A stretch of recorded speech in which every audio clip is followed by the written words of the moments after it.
ఆ గుడి నిర్మాణం వెనకాల ఎంత శాస్త్రం ఉంటుందో తెలుసా? దాని నుంచి ఎంత శక్తి ప్రజ్వలిస్తుందో తెలుసా? స్తుతులు, మంత్ర సంహితలు, పురాణాలు, స్థల పురాణాలు, వేదాలు, ధర్మాలు, ఆగమ శాస్త్రాలు, అలంకార శాస్త్రాలు, ఉపాసనా శాస్త్రాలు, దర్శనీయ నియమాలు, వీటన్నిటిని శోధించి శక్తిని నిక్షిప్తం చేసి కట్టేదే గుడి. అందులో ప్రతిష్ఠించే మూల విరాట్ ప్రాశస్త్యం తెలుసా?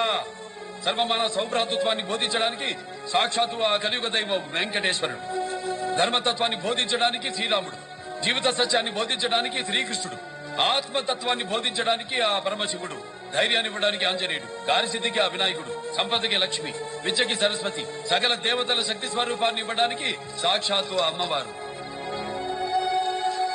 ఇంతమందిని మీ సంరక్షణ కోసం గుళ్లలో ప్రతిష్ఠిస్తే ఆ శక్తి స్వరూపాలైన విగ్రహాలతో చెలగాటపడతారు.